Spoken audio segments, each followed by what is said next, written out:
Thailand, a nation of 69 million people, is a land of endless wonders.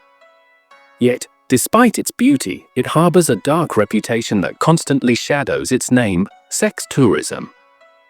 While the capital, Bangkok, is renowned for its luxury malls and medical tourism, it, like many major cities worldwide, has its share of red light districts. However, there is one city that stands out as the global epicenter of this industry, a city where 80% of its revenue is reportedly tied to tourism and nightlife: Pattaya. In today's video, we travel 147 kilometers southeast of Bangkok to this coastal city on the Gulf of Thailand. If Thailand's sex tourism is the fire, Pattaya is the furnace.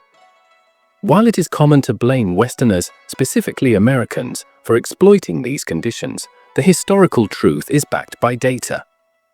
The reality is that the United States played a primary role in inadvertently sparking this industry.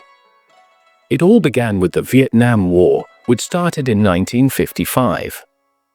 Due to the conflict, around 50,000 American troops were stationed in the surrounding regions, arriving in Thailand in the late 1950s. Back then, Pattaya was merely a quiet fishing village. On June 29, 1959, a group of American soldiers looking for rest and recreation rented a house in Pattaya. This moment lit the first match. From then on, Pattaya transformed into a famous playground for GIs. For 16 years, these soldiers spent their leave lavishly on impoverished Thai women. Seeing how these women's lives changed overnight, others flocked to the area. Pattaya abandoned its fishing nets to start fishing for men with dollars. Observing this boom, the Thai government granted Pattaya city status in 1978 and began developing its infrastructure. A small spark lit by a handful of soldiers 60 years ago has now grown into a blazing industry. They say prostitution is the oldest profession.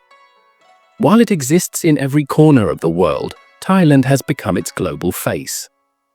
The numbers speak for themselves. The service sector makes up 56% of Thailand's economy. Tourism accounts for 21%, and estimates suggest that sex tourism alone contributes around 12% to the nation's GDP. In 2019 alone, nearly 40 million tourists visited Thailand, making it the fourth most visited country in the world. Out of those, nearly 9.6 million headed straight to Pattaya.